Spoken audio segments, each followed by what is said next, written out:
Here be dragons, a dangerous education. Are your children bored at school? G.K. Chesterton would suggest that they should not be. Great tales, he says, do not give a child his first idea of a monster. What stories give the child is his first clear idea of the possible defeat of monsters. The baby has known the dragons intimately ever since he had an imagination.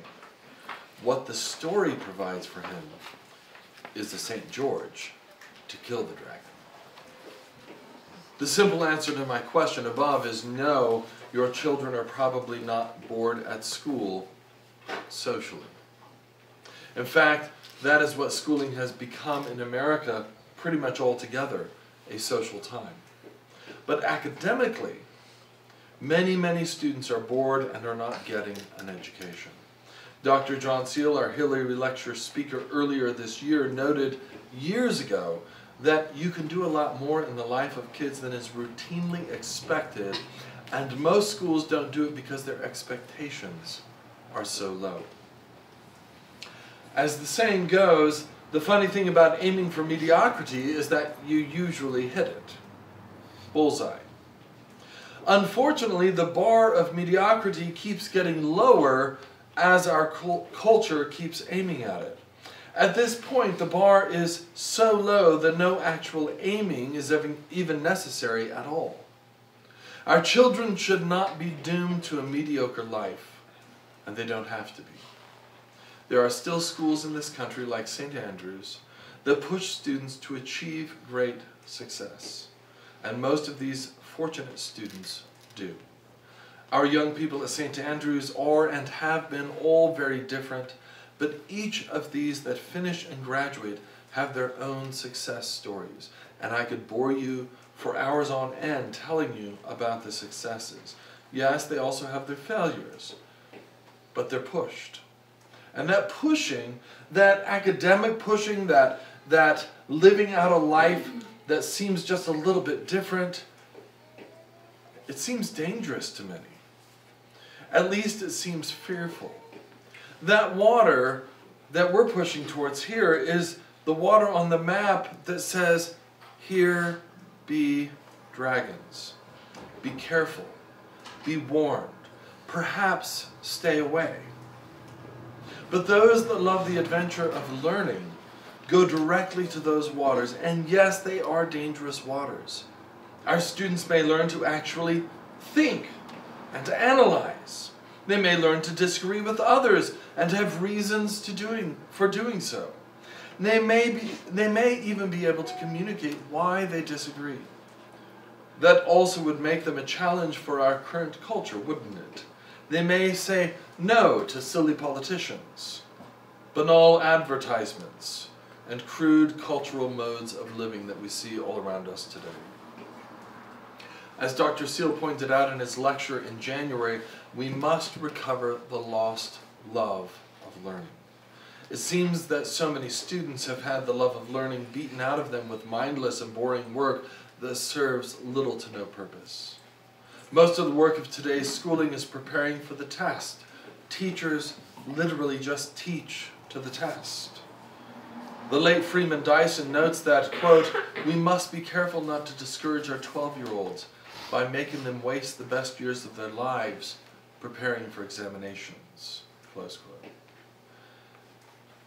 Take it from someone who started teaching in 1992, the joy of teaching is seeing students become curious, learn to think well, enjoy beauty, and come alive with learning. When they get there, they love it, and they soak it in. And I will say that every year of my teaching career, I can always see at least a handful of students that are making their way into that place.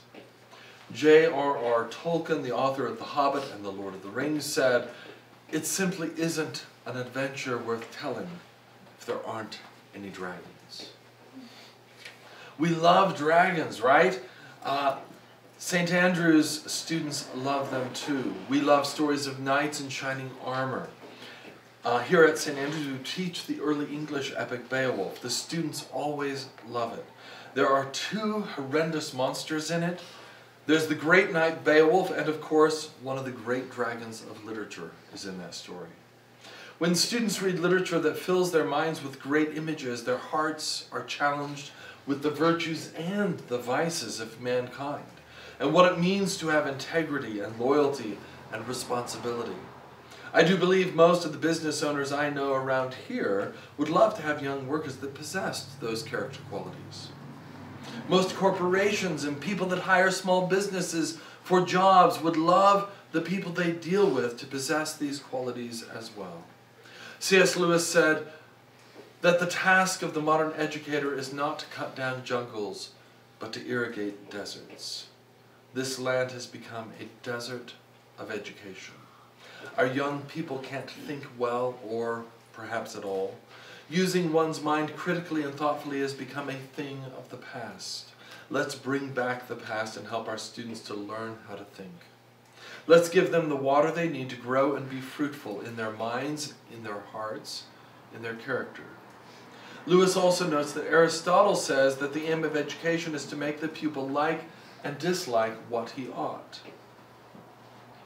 There's character formation in education. There always has been. There is the possibility of growing into a well-formed man or woman who can think and discern and make wise choices for him or herself and for one's family. Plato said it like this: the object of education is to teach us to love what is beautiful. And experiencing beauty is a huge part of that education. And education is about reading, as Matthew Arnold said, the best that has been thought and said in the history of the world. At St. Andrews, that's our aim. It starts in grammar school, builds logically in middle school, and is experienced fully in high school, where students learn to communicate with clarity and precision, adapting their writing or speaking to the audience with which they are dealing. Our high school students this year have read Plato's Republic, Aristotle's Poetics, and are now engaged in reading Longinus on the Sublime. The themes that interrelate in these texts all have to do with beauty. When the expectations for students are high, that they must engage in that type of material, they tend to meet those expectations. They tend to learn in multiple ways the lessons from the text. For example, in kindergarten, our students are taught to be kind to others, to treat others as they would like to be treated.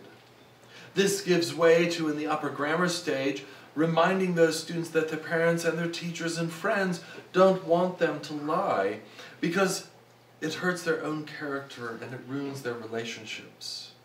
Often in middle school, students need to learn to do their own work and not cheat and use someone else's work. An example from high school: just yesterday, our high school class was reading The Brothers Karamazov by Fyodor Dostoevsky, the 19th century Russian novelist. No, not in the original Russian, sorry. Latin and Greek, but no Russian. The character Fyodor was making, he's the father character in the novel. He was making a complete fool of himself in front of a very respected Russian monk named Zosima. The monk doesn't say much for many pages, reading on as this buffoon, and everyone, all the kids are cringing as we're reading it out loud. It's like, oh, it's so embarrassing. And then finally he answers Fyodor, "You have known for a long time what you must do." And after a list of wrongdoings to avoid, he says, "And above all, don't lie." Fyodor, the buffoon, thinks the monk meant about a tall tale that he told a few minutes earlier. "Oh, you mean about Diderot?" he asks. Zosima responds, "No, not about Diderot. Above all, don't lie to yourself." The man who lies to himself and listens to his own lie comes to such a pass that he cannot distinguish truth within him or around him, and so loses all respect for himself and for others. And having no respect, he ceases to love. What a huge lesson that a fifth grader is not ready for. but a high schooler is. In this culture, this type of education is what we call swimming against the current. Lewis again says it well, when the whole world is running towards a cliff, he who is running in the opposite direction appears to have lost his mind. We here at St. Andrews are running in the opposite direction. We are swimming against the current. We are sailing towards the dangerous waters labeled, "Here be dragons." And we'd love for you and your friends and for many others to join us. Thank you.